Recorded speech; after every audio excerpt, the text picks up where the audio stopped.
What's up, everybody? This is Gimme Five, a podcast where we're going to talk about 5 somethings every episode. Yeah. We'll each come with 5 things ready to go, and we'll open it up and discuss it. All having to do with film for the most part.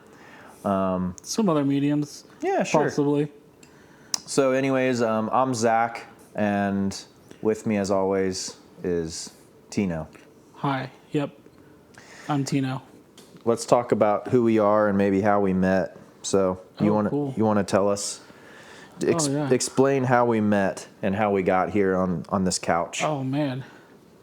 It's a long story, so I won't try to make it longer than it has to be. Sure. But Zach here, whose home that we're in currently, Zach's one of my best friends in the world. We met back in 2018, the year me and my wife Gabrielle had just gotten married. And we were church hunting, and I was fortuitously placed in Zach's and his wife Lauren, their small group, which I believe that was the first year of their marriage as well, right? 2018. Yeah. Yep. We had, right there on Dunn Lane Court. That's right. Yeah. And through the fellowship that we had started there, I think Zach shortly found out how much I enjoy movies and music and television. Yep. And I found out how much Zach disdains Settlers of Catan. And then, and several, probably hundreds of conversations later, we're here. Yeah. I tell people these days that means Zach started, do you tell people this? We started like a film club. I tell people that we started a film club, 2-person film club. I mean, yeah, like we share things on Letterboxd. Yeah, we have a shared Letterboxd list of movies that either one of us have seen and wants to show the other, or neither of us have seen and need to see, and it's a evolving list. And that's just kind of the state of things. Yeah, and every time we get together and fellowship over food and movies, we are having all these conversations, and we just thought, oh man, should these conversations be documented somehow or some way? And that led us here. Yeah, I think very quickly we found out that we were both movie nerds. Yeah. It didn't take long at all into like one of our first small groups that we had together. And yeah, anytime you come over, we either watch a movie or we talk about movies for hours. Yeah. So we thought we should just record these. It'll be fun. Yeah. We'll see where this goes. This is the first one. It is the first Very exciting. It's the first one, and could be the last one. We don't know. Yeah. We this goes so terribly that we never want to do it again. Maybe we're just so awkward during this whole 30 to 60 minutes that we were like, let's never show this to anyone ever. I don't know many people more awkward than me. So, yeah. But yeah, this will be fun. That's a good segue. We'll jump right in. Our first topic that we're going to discuss is 5 influential movies. Yeah. Is that what we're calling this? Yeah. I would say that would be I think I asked you one day, I was like, you know what? What I was thinking about this, and I wanted to ask you this question very specifically, and to you specifically, Zach, I wanted to ask you, if you had to list 5 movies that inspired or sparked your love of film and cinema, what would those 5 movies be? Yeah. And I think your response was dang, I think I got to think about that. Yep. So, Yeah, that was weeks ago, if not months ago. Yeah. And here we are recording it, and I'm still not positive that I have my 5 answers. You probably don't know what you're going to say quite yet. Maybe I don't know. It might change when we get there. But, okay, well, let's jump into it then. Why don't you can start us off with one, and maybe we'll go back and forth. We might have similar answers. Yeah. I don't know, and that's okay. We can discuss them, and if you say one that's on my list, I'll chime in and say that's on my list too, and then we can skip it. But I got you. You start us off on the first one, and then when we're done talking about it, I'll go to mine, and we'll just ping pong. I don't know if this is how you approach it. Mine's not in any order. It's just 5. No, I don't have an order. Just 5. This isn't going to be the 5. I always, I asked my brother, shout out Chicken Jordan, my brothers. I asked, it's like, dude, do you have 5 movies? Like my friend Zach, we're talking about this and thinking about making a podcast. I want your, and I always preface, like, not your 5 favorite or 5 best films you ever thought were ever created. Right. It is the 5 films that you, from your 30 plus years of living, that have started or, influenced you to love film. But okay, yeah, I will start. You can't make, audience can't make fun of me. I actually have my list on the Letterboxd app, which, Boom. Just side note, the Letterboxd app is the superior movie rating or documenting app out of all of them. It's true. There's only a couple. A side note to a side note. Go for it. In the description for this, I'll drop our Letterboxd in there if you guys want to follow. All you hundreds of listeners, follow us on Letterboxd and we'll become friends on there. All you listener. Okay, all right, cool. Go ahead. Number 1. All right. I don't know if you're going to allow me to pick a trilogy of films or just one. You can pick the trilogy. Okay, so you already know what I'm about to say. Yep. Lord of the Rings. Easy. Like, I don't even... If you were going to make me choose one, I would say Return of the King, although it's not my favorite. Okay. Return of the King is, out of the 3, like, just all aspects of filmmaking combined. Yeah. Just every excellence in all facets of making films. Yeah. I don't know if you... I mean, it has the record for most Academies won ever. Yeah. I think it's definitely, like, technically the best of the 3. It's the culmination of all 3. Yeah. I personally... I know your favorite is. Yeah. I like The Fellowship the best. Mm-hmm. There's something more simplistic about it. There's something warm. Yeah. And there's less world building. Yeah. And it's just a little bit tighter knit. Yeah. And I like that. When it gets to Two Towers, you start introducing new characters and locations, and it starts getting huge, which I love all 3 of them. I was like, the hugeness, the massiveness of it was the Tolkien's world, obviously. So yeah. My personal favorite is Two Towers, but now Fellowship, I would say, is more cinematic out of all 3 of the movies, in my opinion, especially with all of the because they had to get into more digital CGI as the movies moved along further. Yeah. They had to film like these huge, massive, like, battle sequences where they had to depict like tens of thousands of people and all that kind of stuff, or not people, orcs or elves or men or what have you. And I would probably say too, the entire look kind of changed as they got closer to Mordor. Yeah, there's less color. There's less.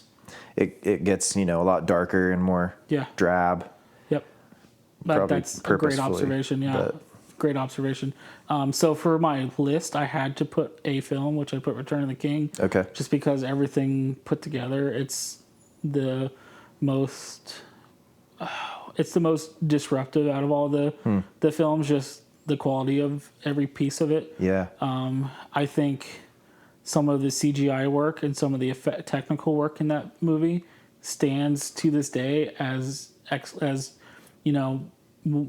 superior to movies that are coming out currently. Right. Right. I mean, there are some scenes that you can obviously tell, like, this was an obvious green screen or whatever, or and unless you watched the appendices, shout out appendices. Zach loves the appendices. We do too. The Stocies love the appendices for Lord of the Rings. Unless you watched that, you couldn't tell a lot of the stuff was like miniatures or whatever. Yeah. Like Minas Tirith, there's a lot of miniatures work in it, and you couldn't, and the way they pulled that off is just completely insane to me. So just for all those reasons, I mean, I don't even know what I'll drop my favorite scene on that and I don't think there's a ton of scenes that you could talk about, but when the Rohirrim, the Riders of Rohan, pull up to Pelennor Fields to save Minas Tirith, and King Theoden has that speech about riding to end of the world or whatever, riding to death basically, and they all yell death, and the legions of horse and horsemen are screaming, and the Howard Shore's score swells, and it's just like, is there a better moment? Is there a moment that cures your childhood more than that? You know what I'm saying? Yeah, it's magic. Goosebumps thinking about it. Yeah, and I really hope that whenever they do this new... Oh, I hope they never do it. They're going to do it. Personally. They're going to do it. There's going to be a retelling of some sort of the trilogy, and I hope it's good. I hope that we can separate our strong feelings. We won't be able to. And just enjoy it for what it is, which I wasn't able to do with Rings of Power. Or the Hobbits, right? Yeah, or the Hobbits, for that matter. Yeah, that's true. But those movies won't be on this list. Yeah. All right.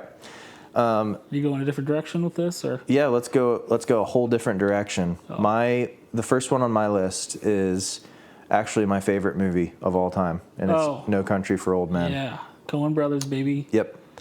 I adore this movie, everything about it. I remember watching it for the first time, and it is one of the reasons that it is my favorite movie, more so than just for the cinematography or acting or score or lack thereof. More so than any of that, the experience I had watching the movie for the first time. Mm-hmm. I didn't see it in theaters, but I got it from a Redbox, R.I.P. There's still one on the Kroger on Tringtown. Oh, just like yesterday or day before they announced their closure. No way. Liquidation. Okay, I didn't know this. News to me. Go on. R.I.P. Redbox. R.I.P. Rip in peace. Yeah. R.I.P. in peace. I remember renting it, knowing very little about it other than seeing maybe a trailer for it when it was coming to theaters. And I remember watching it in my basement with a couple friends, and they seemed to just kind of absorb it in a way that one would watch a movie like normal. And I had like some sort of religious experience watching the movie. I was so dialed into it. And I remember like thinking in real time watching it, like, this is an incredible movie. And this is how movies should be made. Now this is pod racing. This is sorry.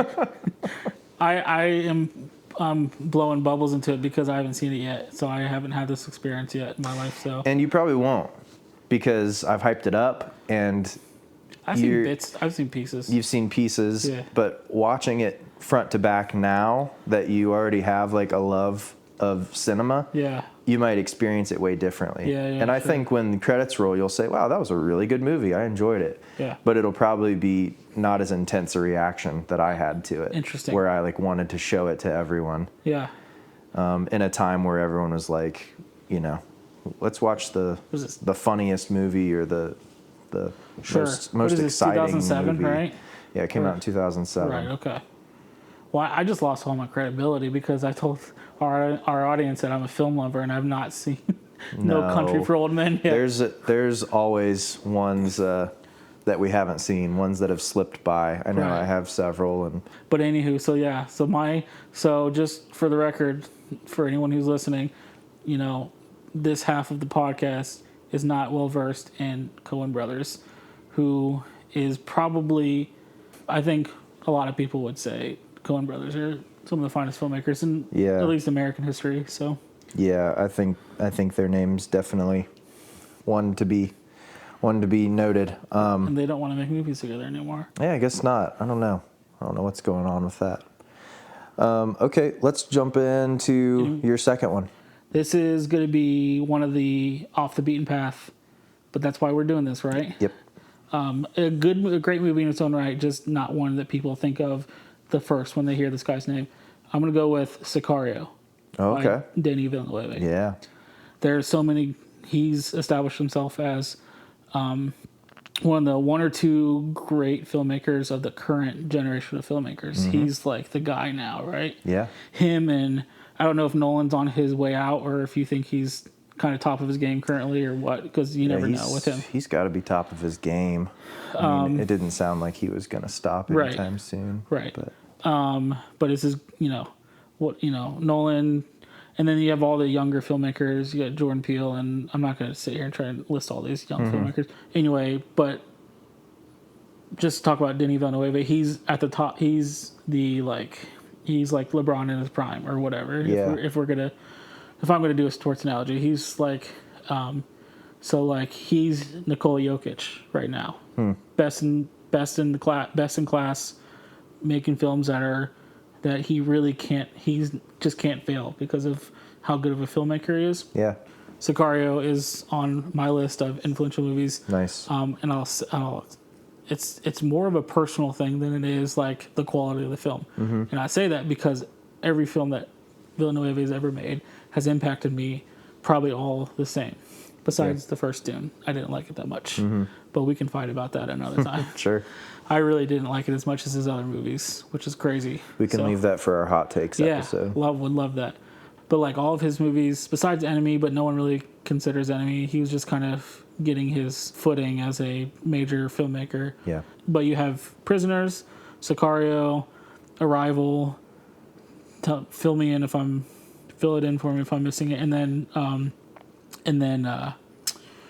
Blade Runner, right? And then you have the Dune movies. Yeah. All of those have been just impacted me with mainly his vision as a director, and mainly working with like Roger Deakins as a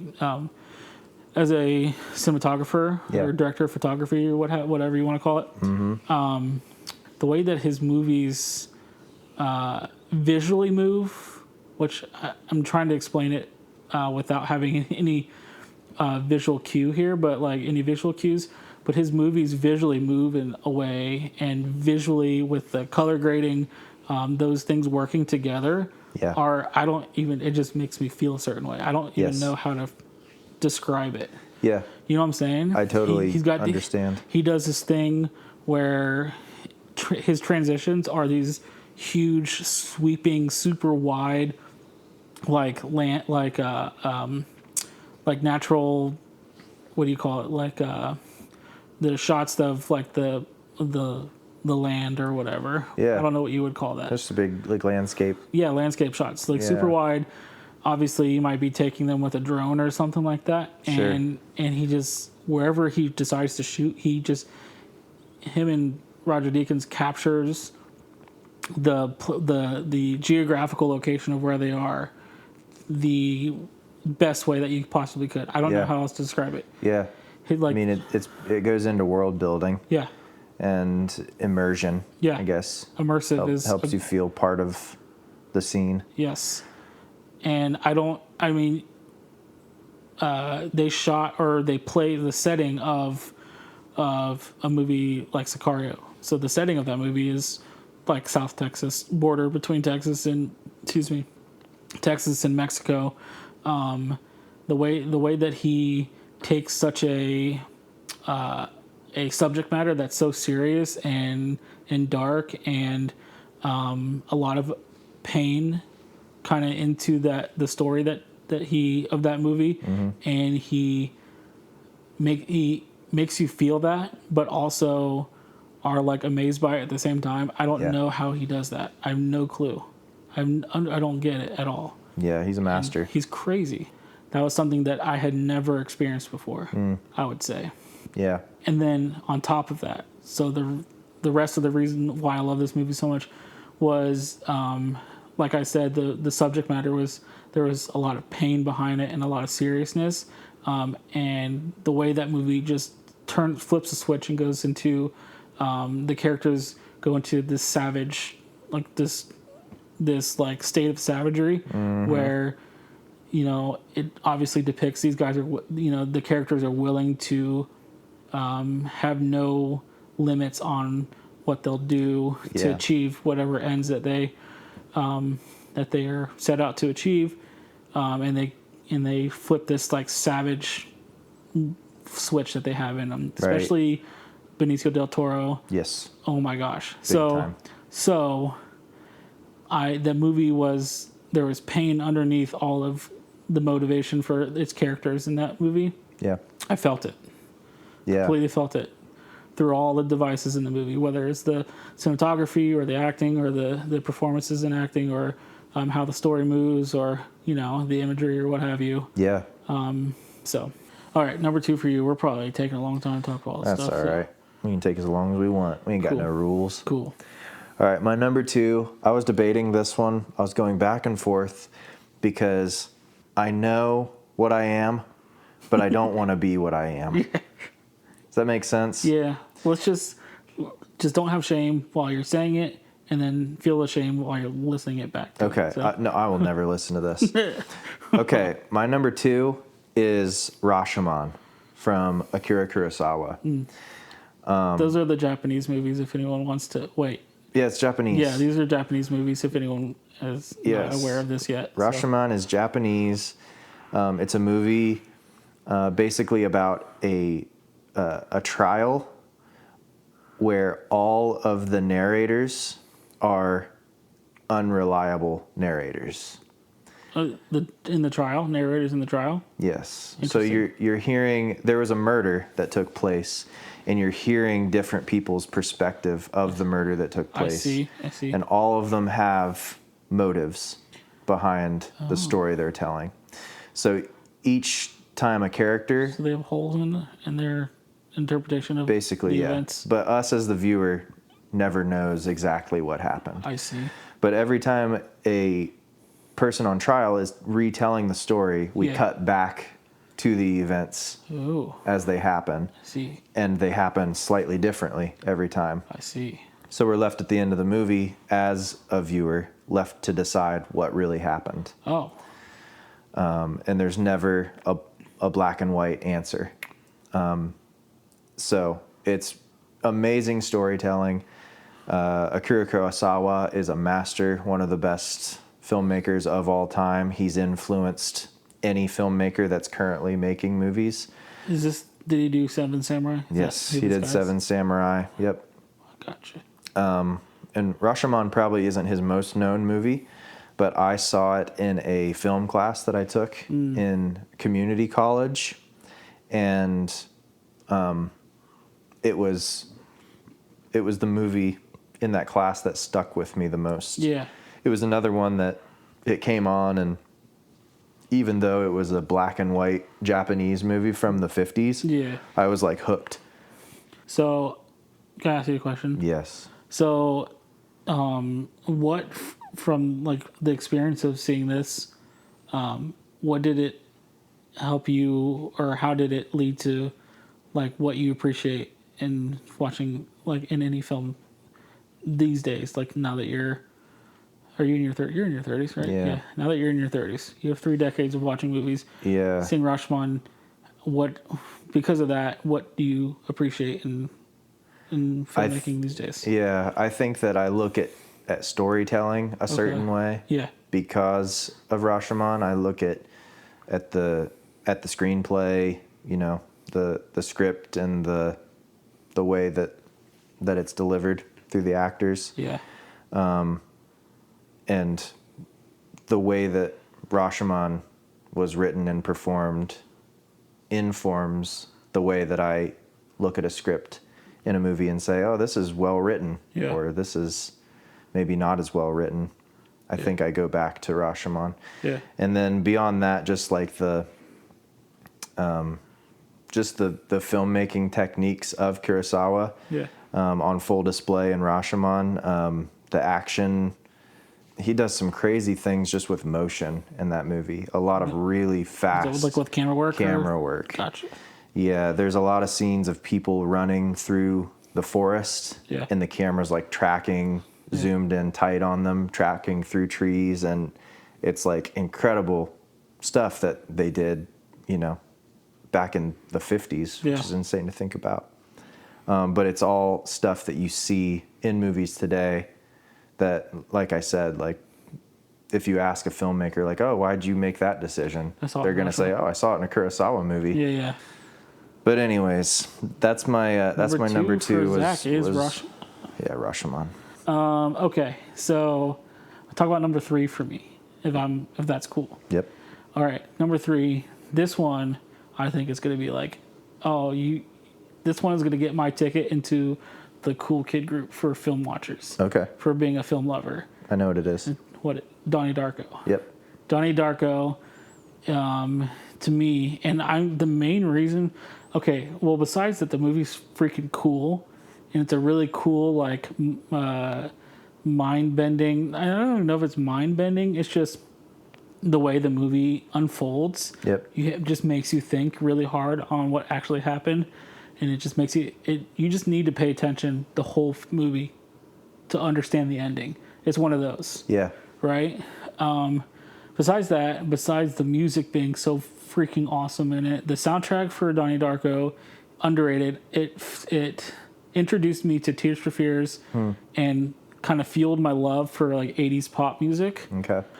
Besides the soundtrack being just awesome, like everything about it was just cool. I don't even know how to describe it. It wasn't cool as in like it had like a bunch of swag, or I guess like aura, as the kids say these days. The movie didn't have aura. It was just cool. I don't know how else to say it.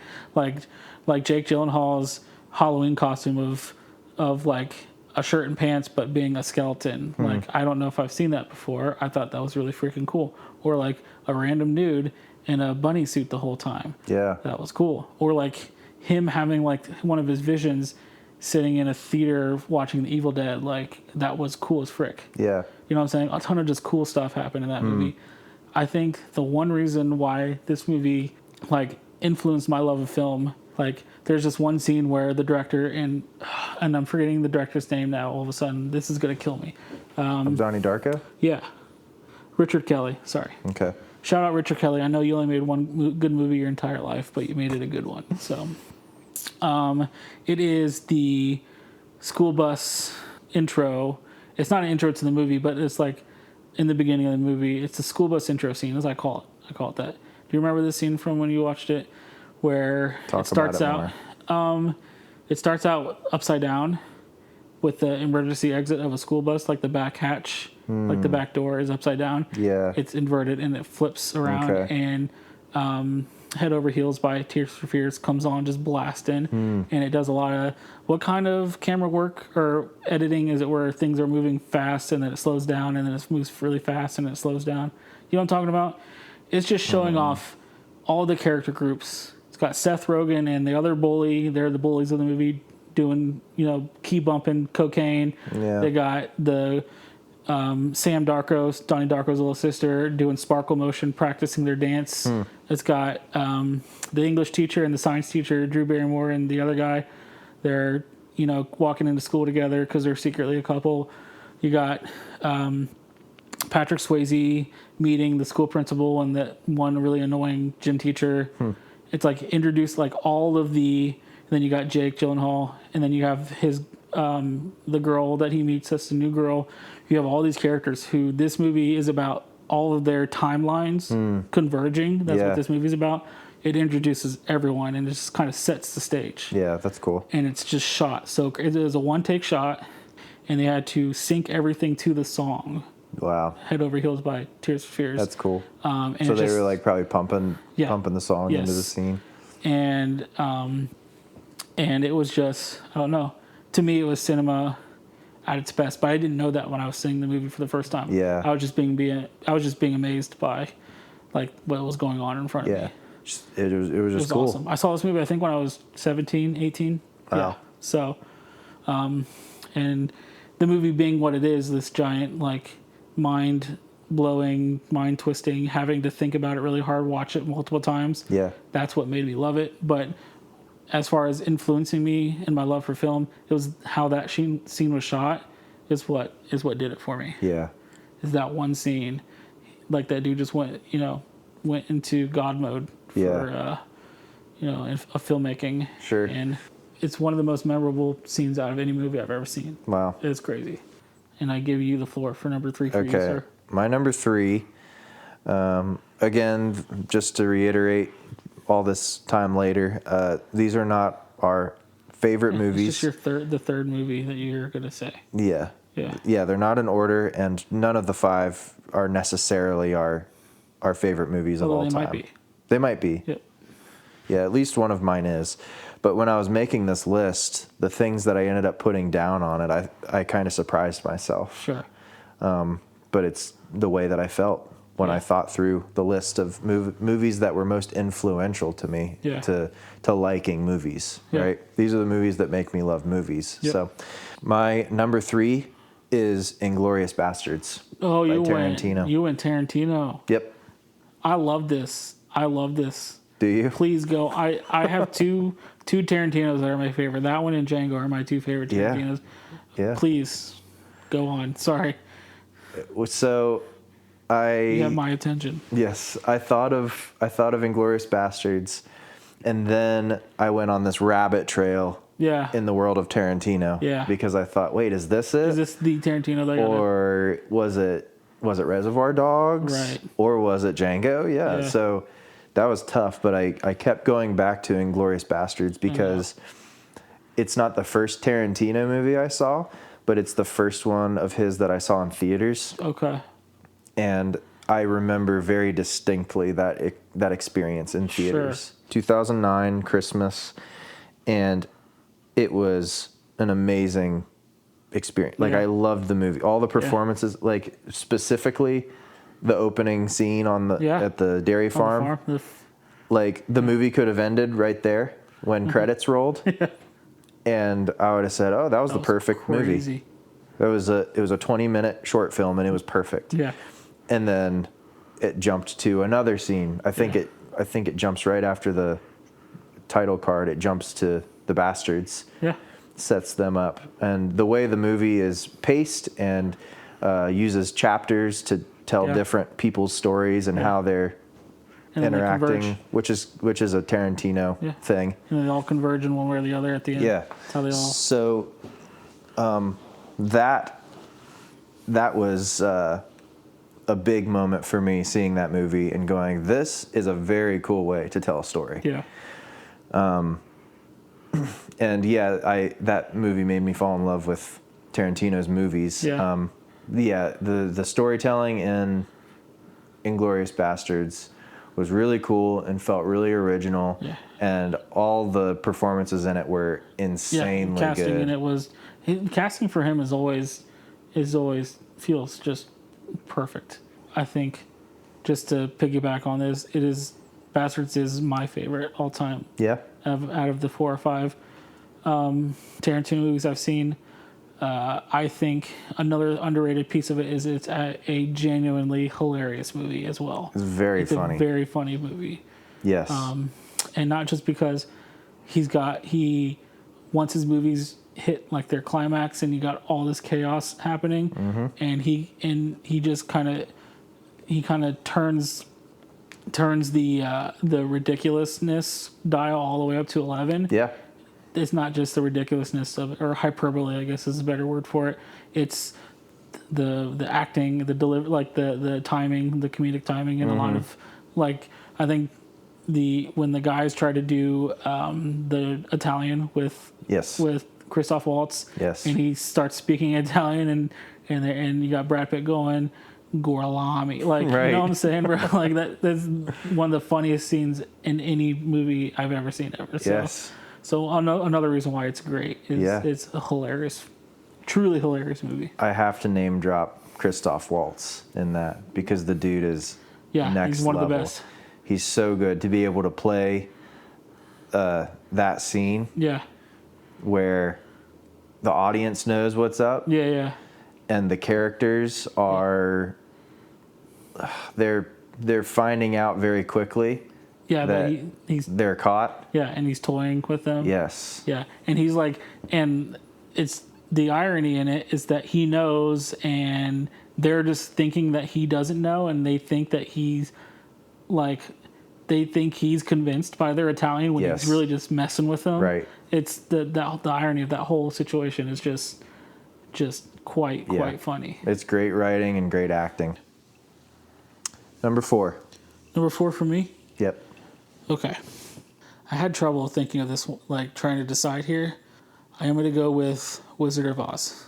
Wow. Yeah, as influential. Wow. So it is I don't think anyone would disagree that is a seminal American film.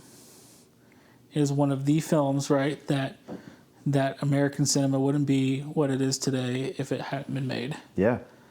So I think that movie being part of my childhood, the way that it was, and now my take on it as a child was, man, this witch lady scares the freaking crap out of me, right?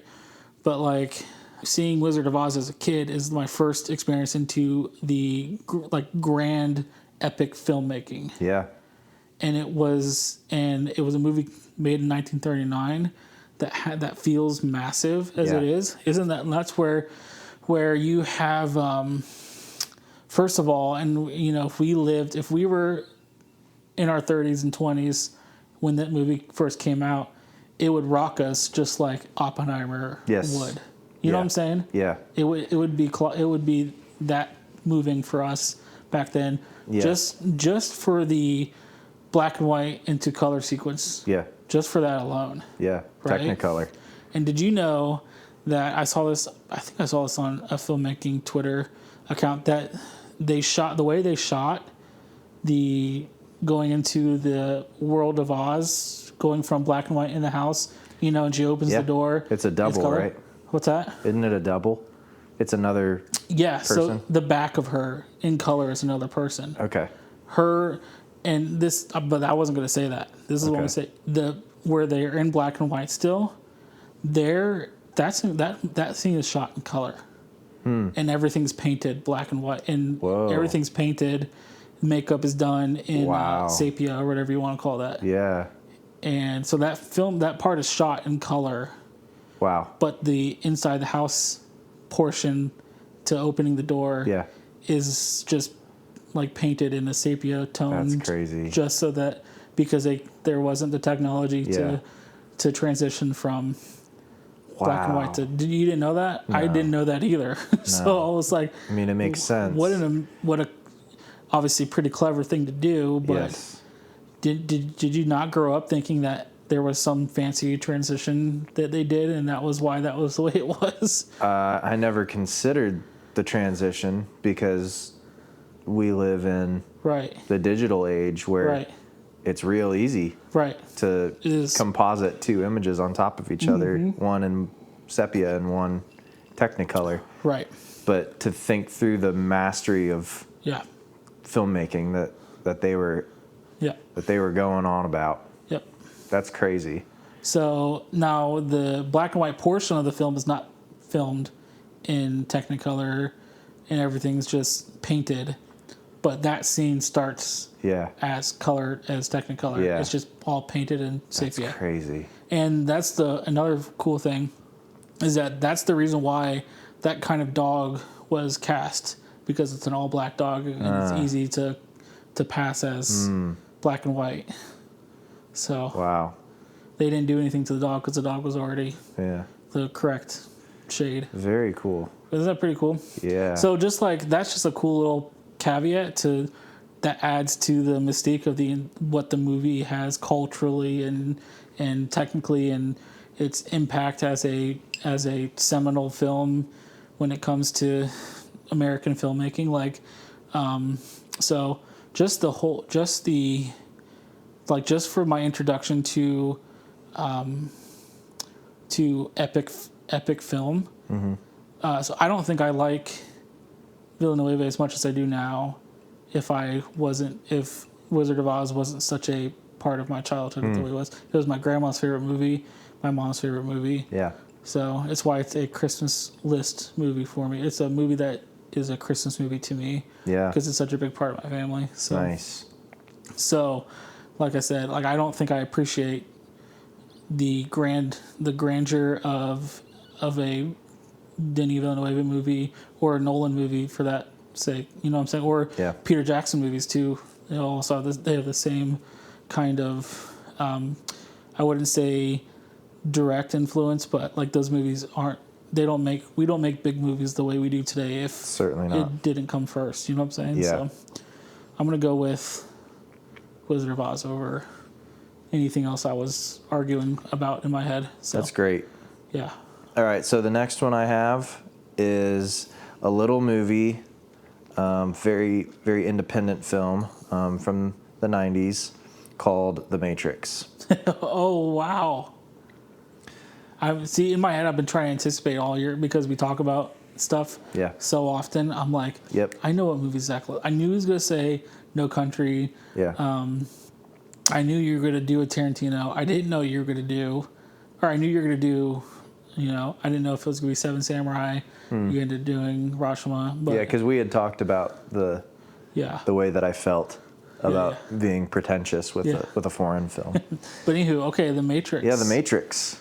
The Matrix is a movie that I was too young to see in theaters. Sure. But for some reason, I was allowed to buy the VHS when it came to home video. You just pull the wool over your mom and dad's eyes or something, or they? I don't think I did. My dad's from the Philippines and doesn't know what's bad and what's not bad when you're a kid. Yeah. So we took advantage of that one day. That's tough. He let us watch South Park one time. That's terrible. Tough. When we were like 7 years old, bro.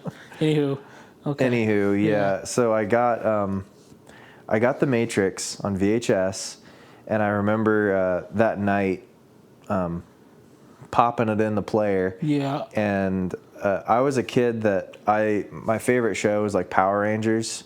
Same. And I loved. Still is my favorite show. Yeah, for sure. Yep. Like during the fight sequences, I would fight along with them. Who didn't? Yeah. If you're a kid. Yeah. And so when those fight sequences in The Matrix came on, you were like, it was like hold on. It was like, wait a minute. This is not like Power Rangers. This is legit. So this is pod racing. That was like sorry. That was my introduction, I think, into just like martial arts. Okay, maybe cool. Yeah. Like kung fu. Yep. Probably even like more adult action movies in general. Is your gateway? Yeah, from like the opening sequence of Trinity running up the wall and doing the freeze, which was like revolutionary when all that came out with all the cameras that they lined up to shoot, milliseconds apart from each other. Yeah. So all that stuff was happening, and it felt like I was like transported to the future. Yeah. Like I felt like I was watching a movie that came out in like 2020. Wow. When I was watching it in 1999. Wow. You know what I mean? I do. And then flash forward, like maybe a couple months later, I remember going to my friend's house, and his parents had a DVD player. Uh-huh. And it was the first DVD player that I saw. Nice. The first that I experienced. And they had 2 movies on DVD. Maybe the only 2 available at the time. One was X-Men. The first X-Men? Yeah, from 2000, I think. Dude, I've seen that movie. Oh, I saw that movie as a kid. Yeah. 1,000 times. Same. Yeah. So they had X-Men and they had The Matrix. Wow, okay. So I remember every time I went to his house, I was like, can we please watch Matrix. Either or both of those movies again? He's like, yeah, sure. So it was like every weekend, it was like a double feature of X-Men and The Matrix on his insane high definition DVD player. On your 27-inch TV? Yeah. I thought was huge. Yes.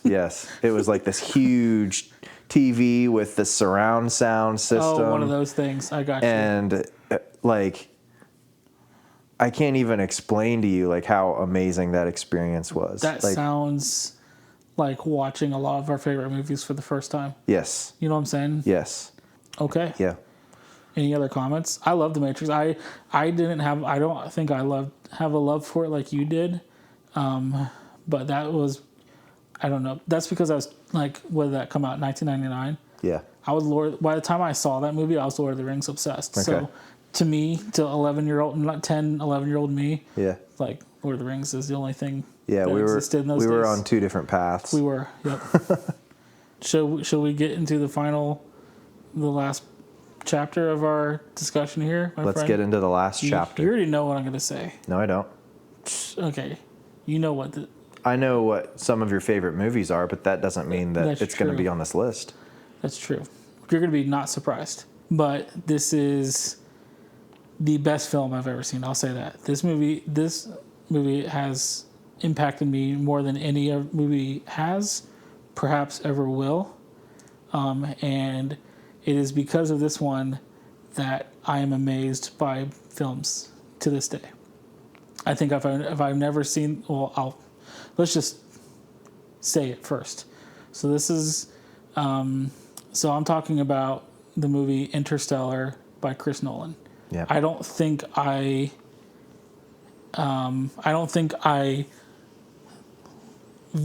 see movies with the wonder and amazement that I do if that movie was never made. Yeah. Some people see it as this great achievement in filmmaking and kind of a culture changing movie. I'm on that side of the discussion. Some people think it's completely overrated, too long, drawn out, and only see it. It's good. Only see it as it's got a really good score, and it's got some cool stuff in it. I think it's the best. This is hot take. I think it's the best sci-fi film ever made. I think to me, it's the best film period ever made. Yeah, I don't think it's a stretch to say that. Yeah. The best sci-fi film ever made. Yeah. It could be in the conversation. Yes, I think it took now it certainly wasn't 2001 Space Odyssey. It wasn't like a recreation or like a obviously inspired. I think it's more of it is taking what 2001 Space Odyssey did and being that impactful in the the 21st century. Yeah. I think it is the 21st century's 2001 Space Odyssey. Yeah, I see the homage to 2001. Yeah, for sure. The movie is, for all of its sci-fi prowess, the movie is about love of family more than anything else. Yep. And it is a movie about that, and how the importance of being good to people and being a good brother, being a good daughter, being a good son. Mm-hmm. It's morally about that, and it just does it in a epic sci-fi movie. Yeah. You know what I'm saying? That gives me big Spielberg vibes. Probably, yeah. Because all of Spielberg's movies are about family. Yeah, yeah. So that's what that movie's about. That movie's about Interstellar's about legacy. It's about the strength of love and kinship. You know what I'm saying? And, yes. And that strength, it obviously illustrates it through the strong will to keep the human species alive, facing extinction. Yeah. So it tells that story of love through this epic sci-fi kind of setting. Yeah. And then when you get Chris Nolan to direct something like that, yeah, and him and his brother wrote that film, I believe, right? I think so. Yeah, they don't write all their films, but yeah, I think him and his brother wrote that film. Yeah. Just like they did Dunkirk and Oppenheimer and yeah. But and it's not even, I don't think technically it's even groundbreaking. A lot of the shots are, he for as epic and large as the movie is, obviously showing other freaking galaxies and having all this imagery of planets that we've never traveled to. This is a huge concept, and he does it almost flawlessly. Yeah. I think for all of that, a lot of the technical parts of it were really simple, and I think he's gone on record saying he wanted to keep a lot of the stuff simple. Yeah. So filming, flying around in spaceships, he wanted to keep super simple, and they weren't he didn't have a terrible amount of CGI. It was all practical. Just like you were saying with The Matrix. Yeah. A lot of those sequences were filmed practically. Now there's obviously things you can't achieve with practical filmmaking and effects, right? Yeah. You have to kind of have this artistic vision, and then you have to try to get it, use other means to, mainly digital ways to, So, however, it's just an accomplishment that that is, to me, speaks for itself when you view it, and just personally speaks to me when I saw it. And I'm just going to say I saw it 3 times in theaters in 2014 when I first saw it. I wasn't someone who thought this movie looks good, you know, and I saw Inception a couple years ago, and maybe this will be just as good. Yeah. No, I saw the initial trailer for it, and I was tracking that movie ever since I saw the trailer. Yeah. The initial trailer has Matthew McConaughey driving away from his daughter with the what's his name? Hans Zimmer score behind it, and I'm just hooked as soon as I saw that crap. So just a few days ago, my brother-in-law and I were talking about that scene. Maybe the most heartbreaking scene for real in cinema history. Right. He's driving away. He knows he's not coming back, or there's a chance he's not coming back. That the music is swelling. Yeah. And one last ditch effort to see his daughter. Oh, and he looks down in the passenger seat under his stuff, and she's not there. Yeah. And you see it on his face. Yeah. He's like, I don't know if I'm ever going to see her again. And man, that's a tough scene. There's several scenes in the movie that wrecked me. Yeah. Obviously, forever. You know, if you've been on social media, you can't not have seen this. But when he, after they've flown, wait, no, hold on, let me get this. After they have gone down to the water planet, that had all that gravity, and come back, and it twisted their timeline by like 20 years or something like that. Yeah, at least. And then he views all the messages that he got and sees his children grow up, and he's completely destroyed by it. Yes. I'm sure that's what one of the parts you were talking about. Yes. That's definitely the other most heartbreaking scene in the movie. Which people like are desensitized to a movie like this now because now we have TikTok and Instagram Reels to show us these clips over and over again. But seeing that for the first time and contemplating or trying to comprehend the concept of being on another planet that twisted your timeline or slowed down your timeline so much, and you're just trying to, like, that's one of those movies where you walk out of, and one of the several things that are going through your body at the moment is trying to understand or trying to piece together all of the concepts to try to understand everything that happened. You know what I'm saying? Mm-hmm. We don't get that much these days because we have social media that existed 10 years ago, but not to the same cultural degree that it is these days. Right.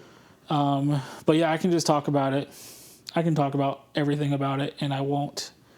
But that's my number. I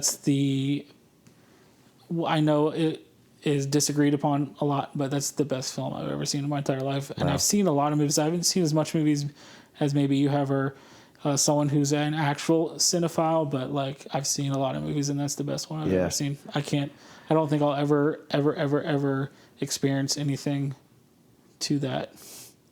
What that did to me. So and even if you do, your thought is like, man, that was almost as good as Interstellar. Yep. You know, like that's the standard forever. Yep.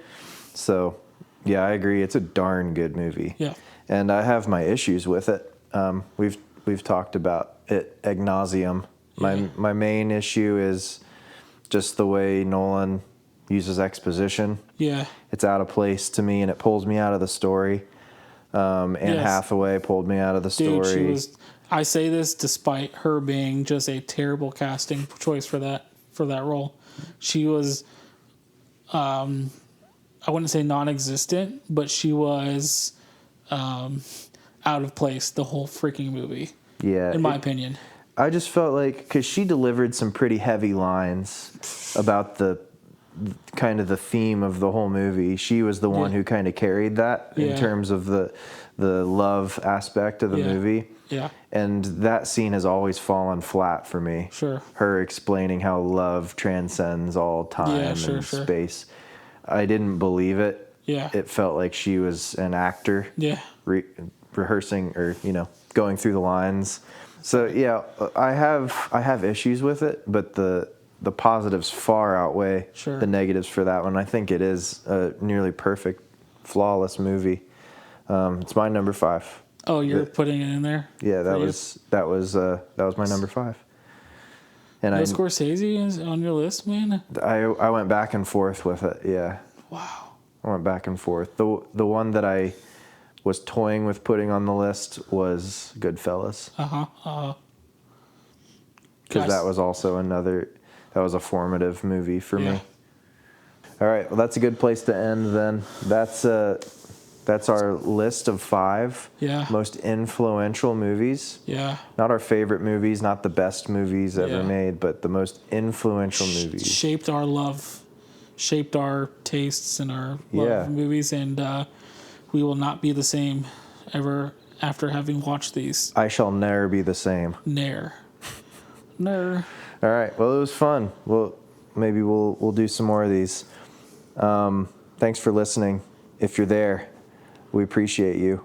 Follow us on Letterboxd. We'll have those down in the description. And it's been a good time. Thanks for listening, or I apologize, depending on how you felt after listening to us. Thank you, or I'm sorry. Yep. That's good. That's good, right? All right. It's been Zach and Tino. This is Gimme Five. We'll see you next time.